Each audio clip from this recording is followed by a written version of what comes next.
il est très facile, scientifique, d'échapper à tout contrôle. La science ne rend pas meilleur, la science rend plus puissant. Au début, nous étions un peu émerveillés. C'est une des grandes questions de la biologie depuis toujours. Depuis 1983, chercheurs, juristes, médecins, philosophes et personnalités venues de tous horizons sont chargés de réfléchir ensemble aux risques de dérive de la biologie et de la médecine. Ils sont réunis au sein du Comité national d'éthique. On ne peut pas s'en remettre à des experts, plus le Comité national d'éthique, pour décréter l'éthique. Nous avons beaucoup insisté pour que le comité soit consultatif. L'éthique, c'est la question du choix. Männer und Frauen schuften und schwitzen. Vergiss es nie. Schuld sind Sie.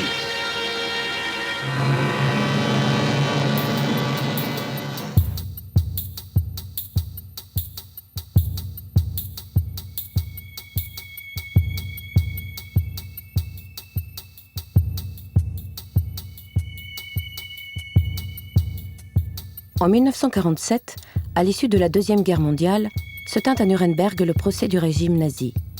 En plus de la barbarie de la guerre et de l'Holocauste, l'humanité découvrait, stupéfaite, les expériences conduites dans les camps sur des êtres humains. Au terme de ce procès fut édicté le Code de Nuremberg, qui est considéré comme l'acte fondateur de la bioéthique.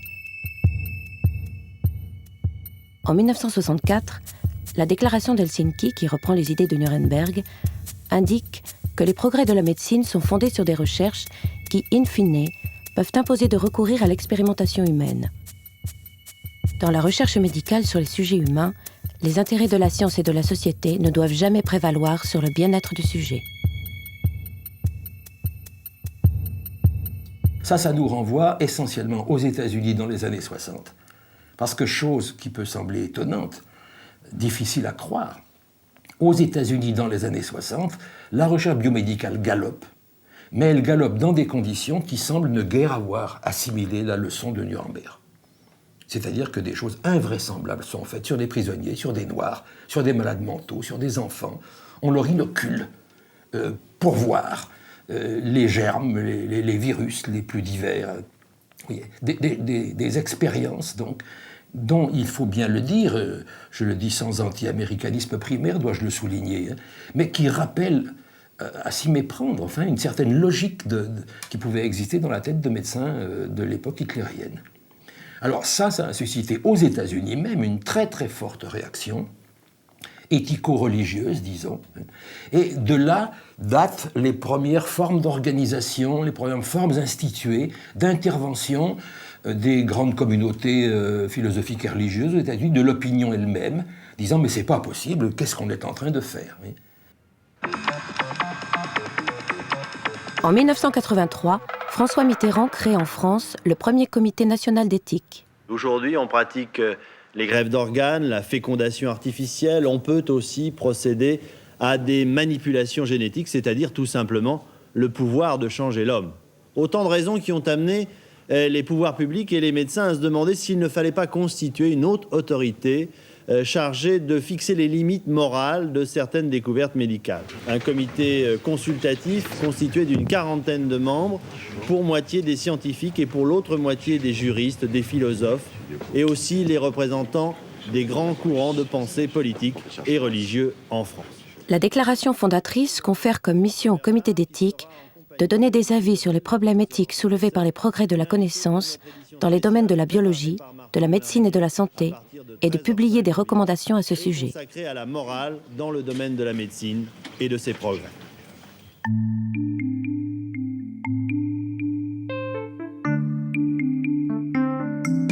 À notre époque, un admirable spectacle se déroule déjà. Le monde moderne est une succession de merveilles. Sachez voir et admirer l'époque dans laquelle vous vivez. Longtemps, le progrès technique était apparu comme une évidence, une conséquence indiscutable de la recherche scientifique. L'histoire des sciences, en particulier depuis le XIXe siècle, avait été jalonnée de succès rapides et ininterrompus qui avaient très vite rangé la recherche du côté du mieux-être et du progrès de l'espèce.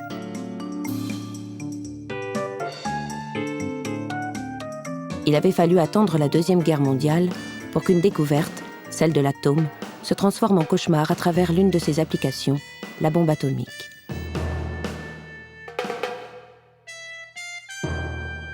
Après Hiroshima, comme après Nuremberg, rien ne pourrait plus être comme avant.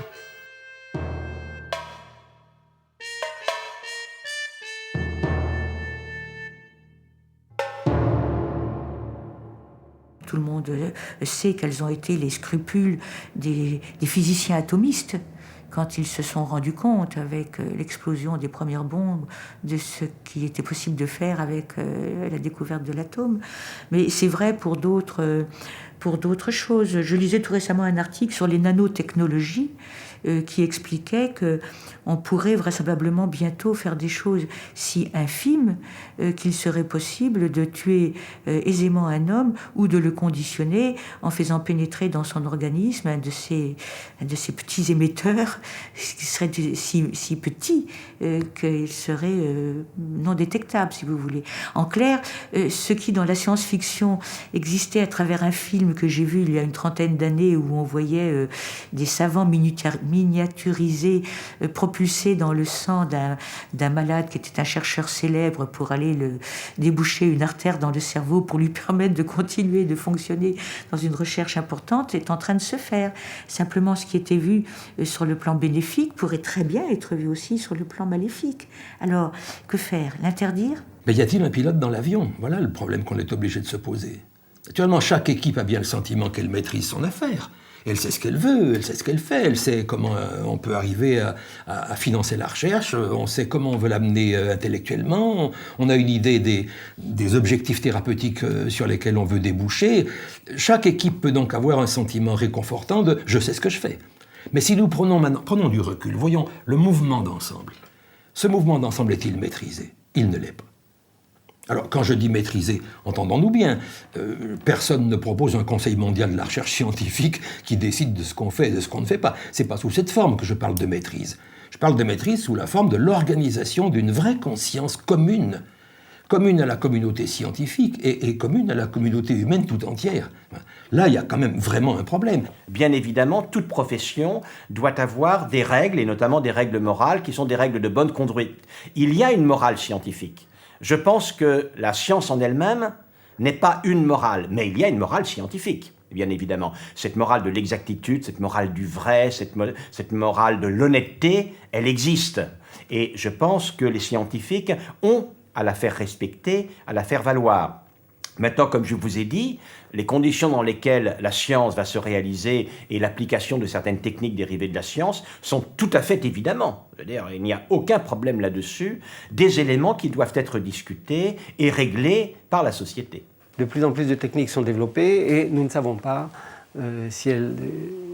si on doit ou on peut les appliquer ou pas, notamment à l'espèce humaine. En plus, il y a des désaccords entre les experts eux-mêmes justement sur ces questions d'éthique, ce qui montre bien que les réponses à ces questions ne peuvent pas être tirées de l'expertise strictement scientifique, biologique et médicale. Quand la recherche a démontré que telle jeune femme a une chance sur deux de donner naissance à un enfant mal formé, qu'est-ce qu'il faut faire? Est-ce qu'il faut l'autoriser à avoir des grossesses en sachant qu'il y aura une sur deux qui sera une catastrophe? Ou bien est-ce qu'il faut prendre des mesures pour l'empêcher d'avoir des enfants? N'est-ce pas? Et d'innombrables problèmes du même genre se sont posés. Et l'évolution et le succès, si je puis dire, l'évolution et les progrès de l'éthique sont venus des problèmes que posaient les progrès de la médecine qui étaient inconnus de nos prédécesseurs. Quand la tuberculose était mortelle, ça suscitait les romanciers qui écrivaient des livres là-dessus, mais pas de problème d'éthique. En 1997, le comité d'éthique est saisi d'un problème moral grave par la Société de néonatologie d'Île-de-France. Madame Nioul Fekete participe à la rédaction de l'avis qui en résulte, intitulé « Réflexion éthique autour de la réanimation néonatale ». Nous avions en néonatologie, dans la spécialité que j'ai une place en chirurgie, un très très gros problème éthique sur la survie des enfants avec un gros handicap.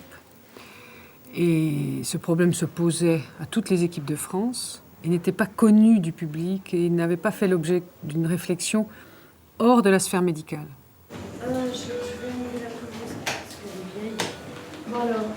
La question qui se pose aux soignants est la suivante. Les progrès de la médecine permettent de réanimer et de maintenir en vie des enfants grands prématurés.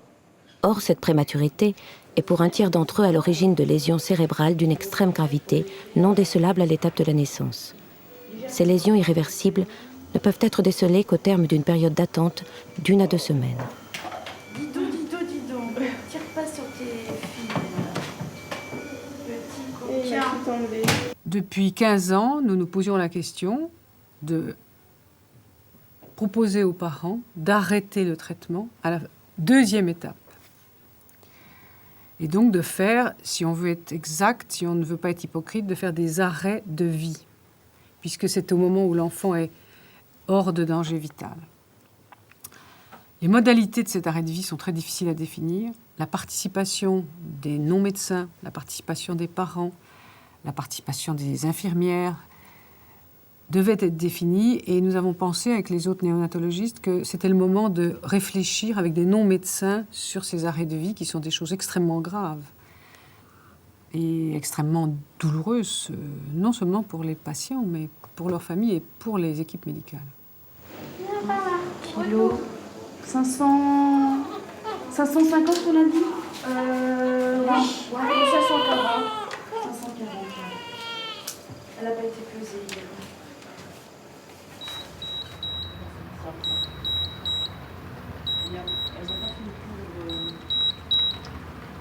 Hier, il faisait le même poids. Il était à 180 mètres kilos, mais j'avais pas rajouté plus de sel que ça. Il avait 5 mecs. À ce terme-là, normalement, il n'a pas besoin de plus de sel, mais s'il grossit pas bien... Non, il a moins que ça.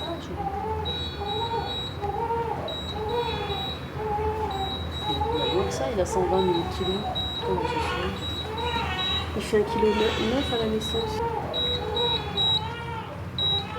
Nous sommes dans des structures privilégiées. Moi, j'ai un service où les réanimateurs sont nombreux, où les anesthésistes sont nombreux, où on peut être 8, 10 sur un dossier qui nous déchire. Mais vous habitez une ville de moindre importance, vous êtes chef d'un service de néonatologie. Je me rappelle un collègue de la ville de Bourges, remarquable, mais seul devant ses décisions. Bon, le fait que le Comité national d'éthique ait fait un texte permet de le relire le soir chez soi pour se dire je ne suis pas complètement dans l'aberration, je vais dans le sens d'une civilisation médicale, si vous voulez.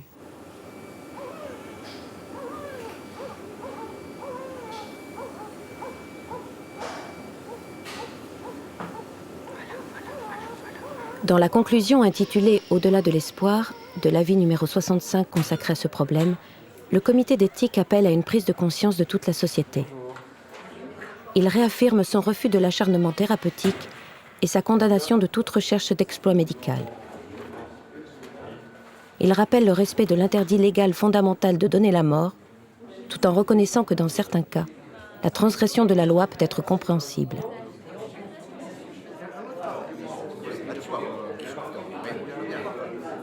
Cet avis, publié en septembre 2000, est l'un des 70 textes émis depuis 20 ans par le comité d'éthique.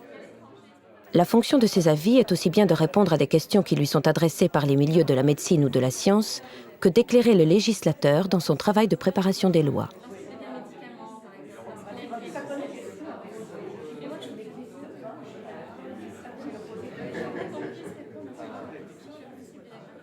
L'originalité de la bioéthique, ça a été qu'elle se traite, enfin qu'on y réfléchit dans des enceintes qui sont pluridisciplinaires. Il n'y a pas que des scientifiques, il n'y a pas que des médecins comme au Conseil de l'Ordre, il n'y a pas que des juristes, il n'y a pas que des politiques. Il y a des regards variés sur l'être humain, chaque regard apportant au fond son intérêt au bien à promouvoir et au mal à éviter.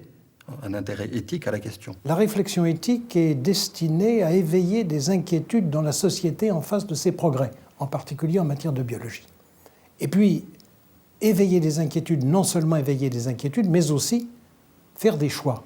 La plupart des sujets qui ont été abordés par le comité sont quand même des sujets qui engagent en quelque sorte l'avenir de la société et On ne peut pas avoir juste un groupe restreint de personnes qui sont d'ailleurs représentatifs de rien du tout, si ce n'est que d'eux-mêmes.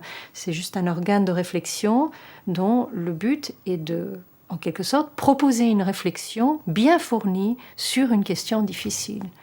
L'éthique, c'est une réflexion qui est évolutive, qui est pluraliste, qui ne prétend pas à l'universalité et qui cherche à apporter des réponses les plus harmonieuses possibles entre le progrès des sciences et des biosciences et le respect de la personne. C'est une réflexion et ça n'est pas une certitude. L'éthique n'est pas du domaine de la certitude. Quand le comité d'éthique rend des avis ou procède à des recommandations, il ne les impose pas. On avait envisagé à un moment donné de donner un pouvoir de décision au comité. Et puis à la réflexion, et j'ai participé à ces réflexions, on s'est aperçu que ce serait extrêmement grave si le comité était doté d'un pouvoir légal, judiciaire.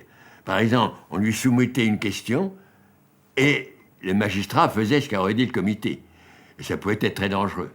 Et nous avons beaucoup insisté pour que le comité soit consultatif. Il y a eu, de la part des politiques, et pas seulement des hommes au pouvoir à l'époque, un sentiment très, très fort, j'allais dire d'impuissance, c'est pas le terme, mais un petit peu de peur, en se disant, mais la science est en train d'envahir la société, nous sommes en train de légiférer pour elle, enfin de tracer les règles qu'elle doit suivre, et il se passe des choses en dehors de nous. D'où l'envie, peut-être un peu une fuite devant certaines responsabilités, en disant « Oh là là, sur ces problèmes-là, il faut quand même qu'il y ait des gens qui réfléchissent et qui m'aident. » Les journées du comité d'éthique sont l'occasion d'un consensus, pas de précipitation, avec la fécondation artificielle. La science d'aujourd'hui prend l'homme de vitesse.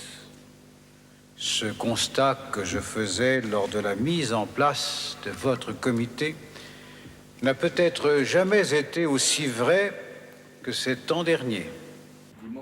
La course de vitesse engagée entre la science et l'éthique s'est accélérée. 20 ans après sa création, le comité poursuit son travail de réflexion collective en tentant de préserver son indépendance par rapport aux multiples pressions politiques ou économiques. Aujourd'hui se tient sous la présidence du professeur Sicard une réunion plénière. Entre le bon et le loyal, ou le légal plutôt, il y a le juste. Eh bien, je ne suis pas sûr qu'on sera juste, mais au moins tenter d'être juste et tenter d'être non obsédé par la loi, non obsédé par un discours un peu lénifiant sur la dignité humaine, parce qu'effectivement, plus on va, moins on sait réellement ce que sont des concepts généraux. Et je pense que ça sera un ouvrage de notre responsabilité. Il ne faudra pas qu'il y ait une sorte de pensée unique. À la demande des gouvernements successifs, plusieurs de ces avis ont été consacrés à l'élaboration des lois de bioéthique. Les premières lois de bioéthique, votées en 1994, devaient être révisées au bout de 5 ans pour mieux rester en prise sur l'actualité de la science. En 2002, avec un retard de 3 ans, le projet de révision arrive enfin en première lecture à l'Assemblée nationale. Plusieurs mois pourraient encore s'écouler avant le premier décret. Mes chers collègues, c'est un beau texte que nous examinons aujourd'hui, car dans tous ces aspects, que l'on parle de procréation médicalement assistée, que l'on parle de dons d'organes, que l'on parle de recherche biomédicale, c'est de la finalité de la médecine dont nous parlons. Enfin, ce débat que nous attendions depuis près de 3 ans, nous pensons que le gouvernement et la majorité n'ont pas convenablement assumé la responsabilité qui leur incombait. Le temps de la loi, celui de la science et celui des mœurs doivent être impérativement rapprochés si l'on veut qu'en ce domaine, la démocratie conserve un sens de la légitimité. Il y aurait de grands principes qu'on pourrait appliquer une fois pour toutes, mais non, la science n'est pas comme ça. Et nous ne sommes pas à la remorque de la science. Au contraire, nous essayons de la canaliser. Au-delà de son rôle consultatif, le travail le plus important du comité d'éthique, c'est de faire partager le fruit de sa réflexion et de lancer un débat public aussi large que possible. Ces avis, résultat d'une confrontation atypique d'experts et de personnalités de tous horizons, devraient en effet permettre à la société tout entière de s'emparer de questions qui conditionnent son avenir, voire son existence même. Pour ma part, je suis persuadé qu'une des raisons de l'utilité du comité national éthique ou de comités comme cela, c'est de faire ressortir avant que toute la société s'en empare, un peu à l'avance, essayer de s'intéresser et d'une façon sérieuse à des questions qui se poseront de façon inévitable. Je pense, là j'anticipe peut-être sur un autre de vos sujets, mais la question des cellules souches embryonnaires, franchement, je n'en ai entendu parler pour la première fois qu'au comité national éthique. On m'a expliqué ce que c'était. La presse n'en avait pas encore à parler. Ce débat, en fait, il appartient à toute la société. Et donc, c'est en ce sens, vous voyez, au comité, on peut dire que ça se passe comme ça, on essaie de comprendre le problème sur le plan technique d'abord, et effectivement, ensuite, on le met en discussion. Mais cette discussion doit être élargie. Quand le comité d'éthique a osé prononcer à nouveau le nom d'euthanasie dans une réflexion très profonde sur la fin de vie, qui elle-même venait sur une réflexion sur la longévité de notre population, le vieillissement de notre population, eh bien immédiatement ont été entreprises dans toute la France des réunions extrêmement importantes. Les premières ont été très houleuses, et puis maintenant, on peut avoir une réunion qui parle de la fin de vie, où on parle de l'euthanasie, les projets différents sont exprimés. C'est une réflexion profonde, ça n'est plus conflictuel. J'aime pas beaucoup le mot de bioéthique parce qu'il laisse entendre qu'on a affaire là à une discipline à nouveau spécialisée. Oui, comme s'il y avait maintenant des experts en bioéthique, et malheureusement dans d'autres pays, cette tendance-là devient de plus en plus forte. Il existe des chaires de bioéthique, ce qui est un petit peu gênant parce que, encore une fois, cela laisse entendre qu'au lieu que ces questions-là doivent faire l'objet de débats très larges, alors à nouveau, on les confie maintenant à des super experts, en quelque sorte. Ceux qui seraient les éthiciens, enfin, comme on le dit aussi de temps en temps, ce qui est absolument scandaleux et ridicule aussi, à la limite. Moi, je trouve que l'exercice de réflexion éthique n'est pas une chose facile. Et ceux qui, justement, utilisent le discours éthique comme rhétorique tentent de faire penser que la réponse est évidente et facile. Et je pense justement le contraire. C'est-à-dire qu'à la limite, je dirais, vraiment se poser des questions par rapport à ce qu'on fait, c'est un signe d'une certaine maturité à partir d'un moment. Parce que sinon, c'est trop facile d'aller de l'avant sans trop se poser de questions, en se disant forcément qu'on fait du bien. C'est pas sûr.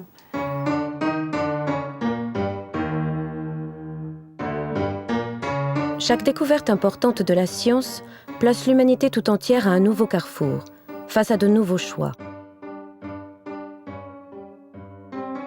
Or, le XXe siècle nous l'a appris à nos dépens, l'ivresse de la connaissance débouche parfois sur des lendemains difficiles.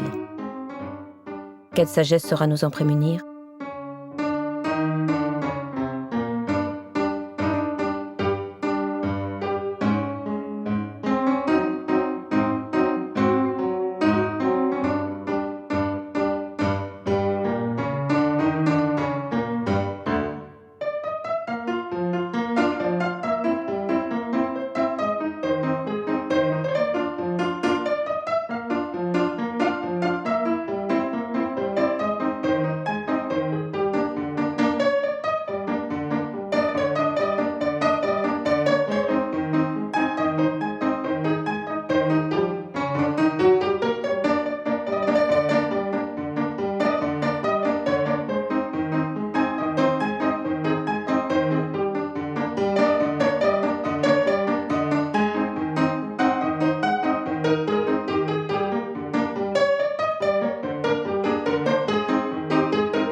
Si nous sommes dans une logique où l'éthique apparaît essentiellement comme le bâton du gendarme par rapport à la recherche, nous sommes dans le pire cas de figure. Et j'ai l'impression, ça m'alarme, j'ai l'impression que nous sommes un peu dans un phénomène de scission de ce genre.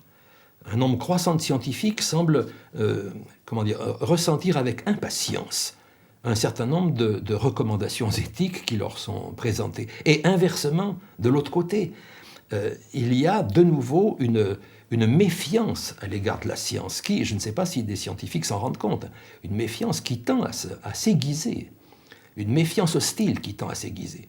Ça, c'est le pire cas de figure possible. Une science qui tend à dire « vous nous embêtez, laissez-nous avancer, c'est pour le bien de l'humanité », et de l'autre côté, eh bien, justement, une humanité, ou au moins une partie de l'humanité, qui dit « vous nous effrayez, vous allez dans un sens que nous ne pouvons pas accepter ». La scission entre ces deux mouvements serait une chose absolument catastrophique.